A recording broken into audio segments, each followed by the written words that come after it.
Hello and welcome to another episode of the 3 on 3 Hoops Pod, a show by coaches for coaches who want to learn how 3 on 3 basketball can unlock full player potential and take your coaching to the next level.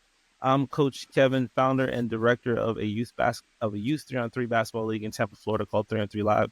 And with me, as always, from the West Coast, founder of Score Hoops 3 on 3 basketball out there in Phoenix, Arizona, coach of many teams, trainer, entrepreneur, and someone with a strong passion in player development and coaching kids the right way. Coach Jay, what's up, man?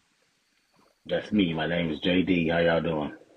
So in our last episode, Coach Jay and I, we answered the question, how do I set myself up for success in my first season as a head coach? And we both dove into our memory banks and talked about the feelings we experienced the first season that we coached, some challenges that may not be talked about enough, honestly, some that you wouldn't normally think of. And we talked about the first step in setting yourself up for success leading up to that first season. And like we mentioned on that episode, we have 5 steps to take to set yourself up for success. And we went over step 1, which was establishing your coaching philosophy. Coach Jay and I both shared our philosophies going into our first year, and we both had different ones to share. Whatever your philosophy is, it's important that you establish that philosophy first because it's what will be the groundwork or foundation to your season. So if you haven't watched the previous episode or listened, for all my audio podcasters out there, please go back and listen to it or watch it. And because we definitely shared some good nuggets in there, especially for young coaches going into your first season. Chicken In nuggets. Yes, chicken nuggets. In this episode, we're focusing on steps 2 to 5. And coach, you being the most current coach going through this with your upcoming season, and also being a former trainer, I'll let you go ahead and take the lead on introducing step number 2, assuming that there's going to be some training or conditioning involved. Step number two. Step number two. We're gonna start off with this episode on building your practice plan for your preseason to get ready for the preseason. Yeah. Um, Well, I quickly want to clarify and define what we mean by this. So, and what this basically is your preseason planning is everything that you plan to work on before that very first game. So, Regular season coach, game. yeah. So, coach, how would you advise a young coach how to start their preseason planning? So most important, um, you want to work on conditioning. That was one of the things that I didn't. Um, that was one of the things I took for granted in my very first season. I didn't focus on preseason conditioning as much. Um, so you want to definitely integrate a lot of conditioning drills within that first like 4 weeks leading up. I would say about 4 weeks leading up to your first regular season game. Um, and as far as conditioning goes, I don't mean just like running suicides and like 17s like at the end of practice. I mean like actually like during practice, do like full court like passing drills, rebounding drills, like transition drills, rebounding, then doing fast break drills. That way you can build up that actual basketball conditioning for players. In my first season, I didn't really do that as much. I just kind of really stuck to the end of practice conditioning. And by the time we got to that first game, when I saw those guys huffing and puffing and huddled around the water cooler instead of being in my huddle watching me draw up plays, I knew right there that dang, I messed up. I didn't condition them well enough. So you definitely want to have conditioning drills not only after practice but during practice drills, whether it's transition drills, full court passing drills, full court layup drills. That's actually how we start practice with our high schoolers. We have it to where um, every level, freshman, sophomore, JV, varsity. So it's about 40 kids. We give them 5 minutes to make 100 layups. So that's a full court drill. One, it works on condition. Two, it gets the kind of the tempo and the pace set for practice. So conditioning is a very big thing. You definitely don't want to skip that. Um, After that, you want to definitely work on the fundamentals. You're never too old or never too good to work on fundamentals. Steph Curry Um, still does it. Steph Curry still does it, and I love what he does. Um, it's kind of similar to what we do. It's not the same type of drill, obviously, but we do. After we do those layup drills, or those what we call kickoff drills to get practice started, we get the guys together. We do like some partner shooting drills, or have them, make 50 swishes or 25 swishes. Hmm. So shooting is definitely, obviously, worked on. We have my good guy, Coach Drew. He works with the guards and the wings on dribbling. Different dribbles. Crossover dribbles, right hand dribble, left hand dribble, retreat dribble, and then myself. I work on defensive drills, defensive slides, rebounding drills. Teaching boxing out. I kind of feel like boxing out isn't taught a lot um, uh, in current day basketball. So I preach a lot about rebounding. I'm sorry, boxing out while you rebound. So you definitely want to incorporate those type of drills every single day. The fundamental stuff, things that they're going to actually be doing in game, and then obviously you want to do your strategic stuff. Implement your offense. We have basic sets, and then obviously we have plays. When we need to get certain buckets. Different formations, 50, which is 5 out. We do some 4 high stuff. Here and there, we might do some flex stuff. It kind of depends. We do in game. We kind of like draw stuff up on the fly. But we mainly focus on what our bread and butter is, and then obviously we work on our defensive stuff. We touch on zone, weak side defense is a big thing.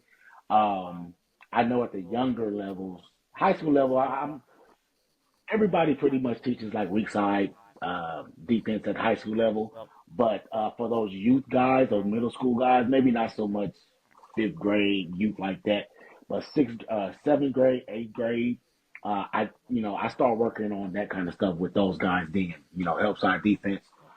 So we do those type of stuff. So you definitely want to just have a mixture of those three, and then there's a ton of drills that you can do. But you definitely want to have a mixture of conditioning, fundamental, and then your what I call your strategy sessions. Nice. So just to, break that down for somebody, or I guess again, we're assuming that, if this is a, new head coach for middle school, he may have Mm-hmm. not, doesn't have any coaching experience. Like most, most youth leagues, they are given a good month, would you say, like month and a half? So let's just say, just to keep Something like that. practical. Yeah. Like, let's say we have 4 weeks. So, when, like, how would you break that up? Would you just focus on, and I love what you said about the conditioning, because we did the same thing. We wanted to work on, basketball skills while we condition. Yeah. So we used to call it sneaking conditioning in there by doing like the full court layups, and it'd be like Right. timed layups or whatever. So Uh they huh. don't really know their conditioning. It's funny, like they can run harder, but if you put a basketball in their hand, they don't really think they're conditioning. But if tell them Right. to run 17s, they hate that. But Yep. anyway. But so how would you break that up? Like with like weeks, like in weeks, like if have weeks 1, 2, 3, and 4, like how would you break that up? Leading up to the first game. Say that first game is in week 5. My first week, 2 weeks would probably be about 60% conditioning, I agree. uh, 20% the fundamentals, and then 10% strategy. Okay. Does that Uh, equal 100? So it's probably like 70, 20, 10. You know what I'm saying? Like 70, we 70, could 20, 10, something like that. 60, 30, 10. You kind of something get what like, I'm you gotta saying. leave the little ten Yeah, percent, in yeah. case something else comes up. Yeah, Um, yeah. So yeah. So the closer we get to the closer we get to that first game, um, we lessen the conditioning, and then we do more fundamentals and more strategy. And then by the time we get to a week, like a week, or I don't know, say like anything under 7 days to that game, practice is pretty much completely evenly distributed yeah. with conditioning, fundamentals, and then the strategy stuff. And then we kind of really kind of do that throughout the season. Then like weeks 3 and 4, um, we will start focusing a lot more on. We'll probably start going into like the rules. Yeah. This is move here, move there.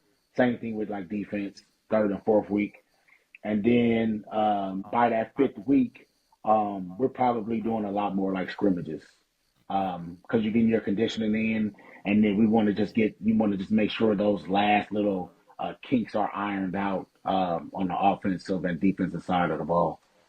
Yeah. And this is where going back to step one that we talked about in the first episode, this is where kind of establishing your philosophy right away. This is where that kind of comes in. Like you have to know who or what you want as a coach, what you want from your team. And then so you can start to put that stuff in early. Because we do, I mean, we do things a little bit differently. But, we have different philosophies. But again, it doesn't matter what your philosophy is, but it is important to go through as the season goes along. Don't just go, I'm going to, we're going to do, conditioning, practice some plays. You have to have some sort of plan and then kind of break that up, week by Mm-hmm. week. You should really break that up and know how long you want to spend on certain amount of things, on certain things. For Yep. me, um, if I could go back and change something about how I approach my first preseason and every preseason after that, as a matter of fact, I would definitely integrate more 3-on-3 basketball into my workouts. I would make it part of my preseason practice schedule. It would be great to get players, Yep. closer together, quicker. The sooner you get your squad to feel more like a family instead of a bunch of quiet individuals gathered in one place, the sooner you get them interacting with one another and talking to each other, on the court specifically. I mean, the quicker you do that, the better. I mean, we're talking about, for the most part, we're talking about middle schoolers, high school, ninth and 10th grade, and they aren't always the most talkative bunch, not unless it's texting. So, Right. uh, you know, but you get a Even my chance. seniors don't talk. Oh yes, but get you get a chance to you'll have a chance to develop some team chemistry early on there. You'll get a chance to develop some early competitiveness in these kids. Yep. With 3-on-3. So you get these, you give them a taste of intense team competition on the court. And the more players are involved, this. The more players are involved in a game, the more competitive they'll be for you because they're invested in that game. And For so, sure. and of course, you got the obvious reasons with, quicker skill development, early work on decision making. So one of my favorite ones also, it gives you another opportunity because I'm sure you do this also. You start trying to pinpoint your leader quick. Yeah. You Yep. gotta in order to get to your team, you got to get to that leader first or the biggest influencer on the team. Yeah, exactly. And I'm looking Yeah. out for that on the very first practice. Yep. And so with their I'm looking out for that for the very first practice, especially the guy that's looking to lead the drill, Mhm. or the person that is the one you go here, you go here, you go here. Yep. Once I see that, now But now you're under the radar. but Now you're on my scope from that point you on. you gotta be careful though, because some players will do that, just in the drills, and then they're quiet Oh yeah, during the yeah, yeah, game. So that's why I yeah, love yeah, for three and sure. three. You can see how they interact during competition. So, Yeah. but yeah, so all that's good stuff. All right, so that was step two. Coach, what is the next step? What is the next step? I'll pass it to you. The I would say engaging the players and the parents. Well, I'll let you touch a little bit on that one. Yeah, so for the players and parents, engaging with players and parents, you have to prepare a parent meeting. All right. You have Yeah. to prepare a parent meeting. And this is something that, it's not our favorite thing to do, but this is when you want to do it. You don't want to do it after the first game. You want to do it now in the preseason before that first game starts. It's something that's necessary. And I'm speaking as a parent myself. My oldest son, he's 21 now, but he played most of middle school and all through his high school years. And I always appreciate when I know what the coaches, what their plans are, what their expectations are, and their plans for the season. But set up your player parent meeting, and you set the tone for the season in terms of expectations, role clarification, and goals. Right, and it's important to keep parents informed about your team goals and your development plans. Allow parents Yeah. and players to get to know you, who you are as a person, and know your intentions, and always understand that you're going to be watched, and you're going to be watched Yep. by the parents and players. This is where You got to stand on your word. You can't just say something and do something else. Remember, these kids are looking up to you, and these parents are making sure that the words you speak, your actions are in line. What you say early on, that's what you have to be. So, Yeah. uh, managing, and this is hard sometimes, but managing parent expectations for playing time and development. So, I don't know, how if you handle this in a certain way. I didn't really pick this up until later in my coaching years. I tried doing Mm. this, and I started giving out contracts, and I even did this for my middle school team because it went really well with my JV team. But basically, it was a simple contract, and basically just laid out our expectations of the player, our expectation of the parent, and what you can Mm. expect from us as coaches. And, you'll know our intentions behind each, all of our methods. And it's just important for players and parents and coaches to all be on the same page. And, Yep. things I had on the contract was just like, uh, the GPA, Yeah. being late to practice or missing practice. But I never thought about that. That's a good idea. Oh, Contract. no, I I don't. I have don't. I don't. I don't think we do that. So, well, I can send you mine, but like I have like a thing where, if you're late for practice, this will be the penalty. And I know and all these kids don't We drive. have that. Yeah, we have that stuff, but it's not Yeah. like in content. It's not in I don't writing know. All these kids don't drive, but they all have phones. And so if they're going to be late, I need to know about it. It's their responsibility to let me know.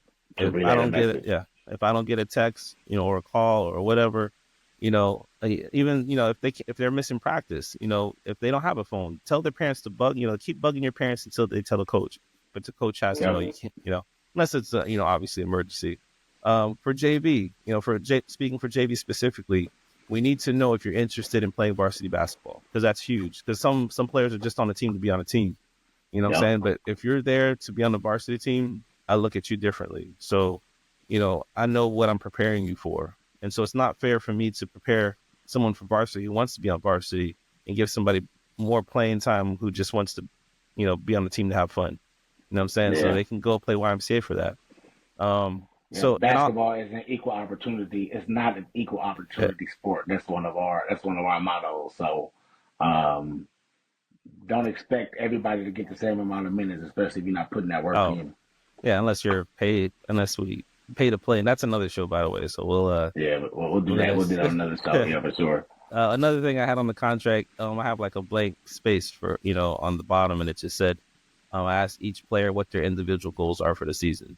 And so that way, Okay. as a coach, I know what each player wants. Like, some players, they want to make more friends. Some players, they want to become a better shooter. Some players, they want to, start on the varsity team. So it's my job as a coach to get them as close to the goal as possible that I can, everything that I can do, I can bring them to the Mm-hmm. water.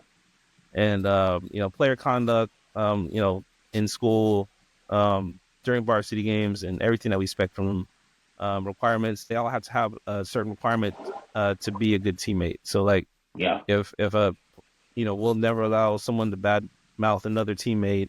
If someone's on the floor, if you're next to them, you better help them up. And that's big for me. And they have penalties if they don't. If you walk by a teammate who's on the floor, that is a big no-no.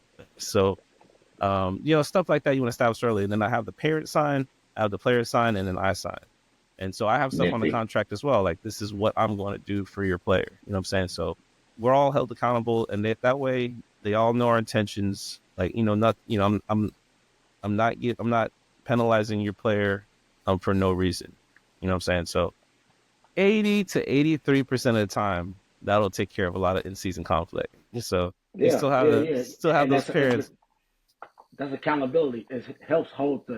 It helps to teach the players accountability, and Absolutely. then that's something, you know with that contract you can always bring that up for the parents that are like, oh, I didn't know that, or he didn't You know that, signed oh, it. he didn't tell me. Like, yeah, of course you knew Yeah. it, and Yeah. I got your copy of the Yeah. contract right here where we Yeah. all And signed it. so, So yeah, I like that. Yeah. no, and so, and also, again, we started this with JV because, these are now at the age where these boys are starting to become young men. And so that's what we're training them to be. Now, we did this again for middle school, and it just went over well because it's starting to show these kids how serious I am about being on this team. And if you're going to be on this team, this is something special, and this is something that you need to, take accountability for and act like it's something you want to do, I guess. You know what I'm saying? It's not Right. just we're not just, it's not recess. So, I wanted them to see the difference between, Yeah. being on the basketball team, the privilege of being on basketball team versus just having recess. Just So, run up but and down the don't make court. Yeah. the contract like super long or hard to read, No, because heck no. It's just one nobody has page. time for all that. Yeah. And just Yeah. make, All that. make the Yeah. font big and just really simple. Or maybe, kids don't read these days. So maybe just make a TikTok about it and have them like the posters Or, or whatever. or make it full of emojis so they understand it. Yeah, exactly. So I don't know. That's All funny. right. So moving on to step 4, managing your first game. And we're talking about how to prepare for game day as a first-time head coach, Showtime, baby. managing preseason nerves for both you and your players. So, coach, you've installed your game plan. At this point, you should know who your starting five will be and who the first person is off the bench. Let's start at the point in the preseason, like during that very last practice before game one. What advice would you have for a young nervous coach for that practice going into the moments leading up to that very first game? Yeah, nervousness. Definitely expect that. I'm still nervous before every single game. Still to this very day. Um, Not like nervous like, oh damn, we might lose this game or something like that. It's just it's a anxiousness of you know, being eager to see if all that preparation that we just did between the last game and now, how is that going to shake out? So definitely, I would say pregame, do whatever you need to do to kind of relax those nerves. Listen to music. Go for a walk. Do something to kind of unwind. Meditate. Try to clear your mind, or whatever the case may be. You're on game day, so like, what would you do in that practice before, like that? Say the game's on Saturday, what would you do on Friday practice, like the very first practice Oh, so before? okay? So Yeah, you're not actually talking about pregame, then you're talking about the no, last practice. yeah, that's what happened. Um, we're still at practice, so that's still We like talk week about practice. 5. Yeah, I mean This that's is no, it's this is your very last practice before the game, before the first game, right? before the first game. Yeah, you do So anything that's special? still. I mean, just go over your stuff. I mean, I would advise just go over your stuff. I mean, for me, it's just a feel thing. It's always Hmm. been just a feel thing. I just know, my players. Just run those last little, just do those last Yeah. little checks. So I, that's what I I was would focus really, on. You'll be surprised how many kids, show up to the first game and don't know how to check in. So like, we go over our oh yeah, no, pregame warm I've up. had that Yeah. happen before. Yeah, we go over our pregame warm up. What kind of, if we're doing layup lines, and we don't do that anymore. But there's one season we did like shell drill pregame. That was pretty cool. But we Oh, go well, over well, what we do layup lines. Yes, so we yeah, go you're right. over we go over how we're gonna come out the locker room because we want to look coordinated. How our pregame warm up's gonna look like. What how we are looking on the bench during timeouts. With if you have a thing about that, I have my players on the court. They're always sitting down, and everybody else around me. How to check in. How does halftime look like? Your bench behavior. Yeah, I haven't practiced all of that stuff. I got that from like a John Wooden book. How he went over. Even You're right. the players had to like learn how to tie their shoes. So, Right, I you're don't right. take Yeah. You know what? anything for I didn't even granted. think about that. I didn't even Yeah. think about that. You're right. I don't. I always just go right directly to the game day. But yeah, so yeah, you definitely want to make sure that everybody knows that. You may not necessarily know your lineups right then and there, but you definitely want to know, who can do what. Hmm. Have an idea of. You want to have an idea of who's going to start, and then Hmm. you definitely want to know your substitution patterns. Like you said, definitely know, hey, this is where you check in at. And And then yeah, we do layup lines and all that good stuff. do So yeah, I'll walk them through that kind of stuff. at this point, I know all coaches do this different. At this point, do you know who your captains are? Do you have them chose? Do you have them like picked out before going into game day, or do you name them on game day, or do you My not name one at all? captains, my captains are the two best players on the team. Yeah. I'll just say that. I'll just say that. I'll just say that lightly, Mm. or at least the two hardest workers up to that point, and the Yeah. ones who I figure are going to be the ones that's going to Yeah, and lead us. mine might not necessarily be the two best players, but they're going to be they're gonna be the players who I want other players to act like. Follow suit. Yeah. Yeah, so the So that's ones who probably a are better answer.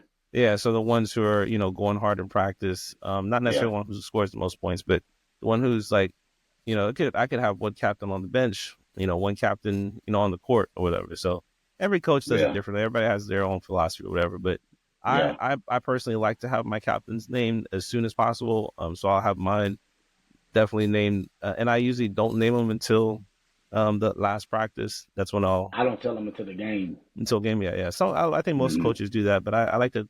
I Yeah. want my captains to kind of sleep on it, and so they kind of mentally prepare themselves. You know, And I, because and I'm they're the and kids. I'm yeah, and I'm different. I want everybody to already have in their mind that they are a captain. I want you to get to game day to be and be surprised Yeah. that I didn't pick you, because then So that's a flame to make you work harder throughout the week. another thing that I do, and I was actually gonna, I forgot to mention this earlier, but one other thing that I like to do for my players is, and I did this one year. I didn't do this my first season, but if I can go back and redo that first season, I would definitely do something like this because it worked like a charm. And basically, I have like index cards, and on the index cards, I would have a role or I have their name on the front, and then I have their role with the definition of what I mean by that role on the back. So that role could be anything from team captain, primary scorer, leading rebounder, Yeah. um, and their job was to and I would have the name and the definition, like what specifically what I'm looking for from you, and um, energy, Mr. Energy, someone who makes sure everyone picks up their teammates, or something like that. Or if you're not in the game, make sure that bench is in the game, keep everybody in the game. So I'd have rules for every single player. And this is where I teach early on, like, I don't care if you don't get one single minute, you have to fulfill your role to the best of your ability. And Yeah. and so that's something that I did, I think, in year three. And and your role is not stuck to you for the entire season. Last but not least, step 5, which is a very underrated step, if you ask me, and that's tracking progress and player development. And coach, again, I'll defer to you on this one. I know you had some time working as a trainer, and you may have some tracking methods to share, whatnot. Or is there any other special way that you track individual progress or team progress outside of wins and losses? Like, what are those?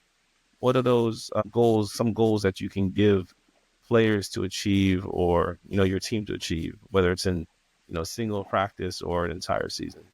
Just go out there and produce more output than you did the last time. When it comes to like one-on-one training, yeah, I'll chart these things down like in my Okay. cell phone, like as far as like times or like shots made or anything like that. Are we looking better? Are we having a better output each and every time out? And it looks different for everybody. I mentioned that to my guys the other night when we were running our conditioning drills, as a matter of fact. Like I know that player one's best is gonna look totally different from player 40's best, right? But I want to just be able to see that everybody's doing that every single time, and then by a certain time, most likely it's gonna be towards the end of the season. You know, when we started, even player one and player 40, did you even get better than that? So, that's what I'm looking for from start to finish. Yeah, that is that's good. I track. I try to give players small goals, you know to reach during the season. Like, as far as, like, we'll have like a particular drill where they have to make a certain number of baskets. Mm, And, if they get 25 on day one, their new goal is 30. And eventually they'll reach that goal. So I do give them goals in drills. If I have an assistant coach, I do have him keep stats as much as possible, even in practice. Give players just a sense of small victories. So you want to get as many small victories as possible. That helps with player confidence. So all right. So that was, that's the 5 steps. And, just to quickly summarize the 5 steps we would advise to follow if you are a first time head coach going into your first season. Step 1, establish your coaching philosophy. Step 2, building your preseason plan. Step 3, engaging with your parents and players. Step 4, preparing to manage your first game. And step 5, tracking progress and player development. So, Coach, I think this was a good episode with some great insight. I wish I had myself, going into my first season as a head coach. So, just curious, like, what was, if you can remember, I know it was Mhm. long ago, like, what was your first game like? Oh man, who did we play that first game? I don't know, but it caught us off guard. I'll tell you that. I tell you, I did, I tell you that I briefly mentioned this the last episode. Like just coming from where I came from and playing ball the way we play ball, I kind of expected the kids on my team to be a lot further in the development than they were, and I realized from that point I would have to change what I did as far as coaching up to that point, and I would have to alter it very very fast in order to reach a different type of kid. No, I remember my first game, and Yeah, I don't remember who we played. I can't remember. I remember my first game was JV as a head coach, and like I said, I was super excited. I've been an assistant on middle school for a couple of years before this, but going into my first game as JV, now in high school, so I feel like I made the big time, and so I remember I wanted to make sure I had like a lot of energy, so I took like a 5 hour energy drink, and and I had a coffee, I think, and then Oh so damn! Surprised yeah, I you're still was here to tell this yeah story. I know, Ah. and I just remember going over my pregame speech and all that stuff. And I remember just driving to the gym. It's like, man, I felt like we were ready. I didn't know how our opponent was because we didn't have any tape on the team. I know they had good athletes, but that's all I knew. I Mm. thought we were ready. I felt good about the team, and I remember just thinking the whole way, man, I just don't want to get blown out. I don't want to get blown out by 20, 25 points. Please don't blow us out. I don't want to lose by 20. That was my goal. Long story short, we lost by 50. So it was yeah, it was a rough first game, and I remember the guys that we played are all athletes, and we didn't have Yeah. any athletes, and you can read between the lines there. So yeah, so it could get rough, but the main thing going into your first season is you remember you're what the kids are gonna look up to, and they're gonna follow your lead. You are the adult in the Yep. room, and so you have to act as such. And so don't get there's no don't get caught up in, like we said in last episode, don't get caught up in wins and losses so much as let's focus on the entire process. You know what I'm saying? So let's focus on the process over the result. The result will Yep. come because if you fall in love with the process, and you fall in love with taking those steps, then the results will come. Don't be so obsessed with Hmm. you know wins. They'll let them come as a result. And just making sure you keep things fun, keep you guys together, and make sure you continue to get to know your kids. Know them individually and let them know you. So don't be afraid to be vulnerable. Vulnerable. Don't be afraid to let them know that you're nervous also. You know what I'm saying? So that's something that you can do to kind of relieve some of their nervousness. Because when you're nervous as a kid, you feel like you're all alone. You feel like you're the only one who's nervous. So I don't know. Maybe kids don't get nervous these days. I don't know. They're so desensitized with everything. So I have Right. no That's idea. it. But all right, guys. Thanks for listening. Please remember to hit like and subscribe on our YouTube channel.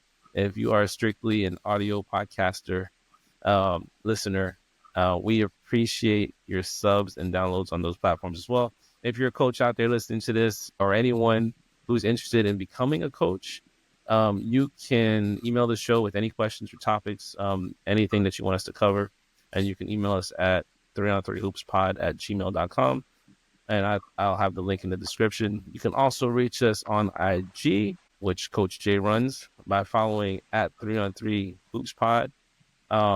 Coach, got any last words? Last word. Oh, that was it. That's great. All right. Until next time, that's it. We are out. All right, Peace. cool.